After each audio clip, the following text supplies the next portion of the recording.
On the way ಹೋಗಬೇಕಾದ್ರೆ ಒಂದು ಅಂಗಡಿ ಕಾಣಿಸ್ತು. ಬಾಲಾಜಿ ಮತ್ತು ಮುದ್ದು ಏನಾದರೂ ತೊಗೊಡಿ ಅಂತ ಕೇಳಿದ್ರು. ಅಂಗಡಿ ಹತ್ರ ನಿಲ್ಲಿಸಿದ್ವಿ. ಕುಮಾರ್ ಅವ್ರು ಎಲ್ಲಿರ್ತಾರೋ ಅಲ್ಲಿ ಬಾಲಾಜಿ ಅಂತೂ ಬಾಲ ಹಿಡ್ಕೊಂಡು ಹೊರಟೋಗ್ತಾನೆ. ಮುದ್ದು ನನ್ನ ಎಲ್ಲಿರ್ತೀನೋ ಅಲ್ಲಿರ್ತಾಳೆ. ಒಂದಷ್ಟು ಫೋಟೋಸ್ ತೆಗಿ ಮಮ್ಮಿ ಅಂತ ಕೇಳಿದ್ಲು. ಫೋಟೋಸ್ ತೆಕ್ಕೊಡ್ತಾ ಇದೆ. ಹಾಗೆ ಅಂಗಡೀಲಿ ಏನೇನಿದೆ ಅಂತ ಹೇಳಿ ನಾನು ನೋಡೋಣ ಅಂತ ಹೋದೆ. ನಾವು ಚಿಕ್ಕ ವಯಸ್ಸಲ್ಲಿ ಹಸಿರು ಬಟಾಣಿ, ಕೆಂಪು ಬಟಾಣಿ, ಕಡಲೆಕಾಯಿ ಬೀಜ ಎಲ್ಲ ತೊಗೊಳ್ತಿದ್ವಿ. ಅದೆಲ್ಲ ನೆನಪಾಗ್ತು.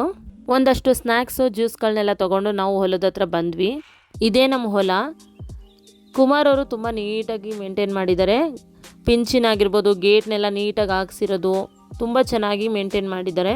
ಇದೆಲ್ಲ ಅವರೇ ತುಂಬ ಚೆನ್ನಾಗಿ ನೋಡ್ಕೊಳ್ಳೋದು ಪ್ರತಿಯೊಂದು. ನಮ್ಮ ಹೊಲದ ಹತ್ರ ನೇಚರ್ ಅಂತೂ ತುಂಬ ಅಂದರೆ ತುಂಬ ಚೆನ್ನಾಗಿ ಕಾಣಿಸುತ್ತೆ.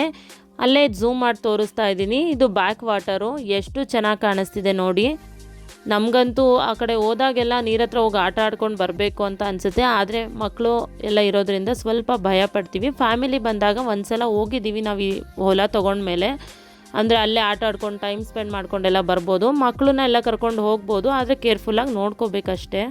ಫೋಟೋ ಅಂದರೆ ಸಾಕು, ನಮ್ಮ ಮುದ್ದು ಎಲ್ಲಿದ್ದರೂ ಸಹ ಓಡಿ ಬಂದು ಫೋಟೋ ತೆಗೆಸ್ಕೊಳ್ತಾಳೆ. ನನಗೂ ಸಹ ಫೋಟೋಸು, ವೀಡಿಯೋಸ್ ಅಂದರೆ ತುಂಬ ಇಷ್ಟ ಆಗುತ್ತೆ. ಅದರಲ್ಲೂ ನೇಚರಲ್ಲಿ ಫೋಟೋಸ್ ತೆಗೆಸ್ಕೋಬೇಕು ಅಂದ್ರಂತೂ ತುಂಬಾ ಇಷ್ಟ ಆಗುತ್ತೆ. ಅದು ನನ್ನ ಮಗಳಿಗೂ ಬಂದುಬಿಟ್ಟಿದೆ. ನನ್ನ ಮಗಳು ನಾನು ಒಂದೇ ಥರ. ನನ್ನ ಮಗ ಮತ್ತು ನಮ್ಮ ಮನೆಯವರು ಇಬ್ಬರು ಅಷ್ಟೇ ಫೋಟೋಗೆ ಸ್ವಲ್ಪ ಹಿಂಜರಿತಾರೆ. ಫೋಟೋ ಶೂಟ್ ಮಾಡಿಸ್ತೀನಿ ಅನ್ನೋರ್ಗಂತೂ ಇದು ಒಂದು ಒಳ್ಳೆ ಜಾಗ ಅಂತಲೇ ಹೇಳ್ಬಹುದು. ಸುತ್ತಮುತ್ತ ನೇಚರ್ ಇದೆ.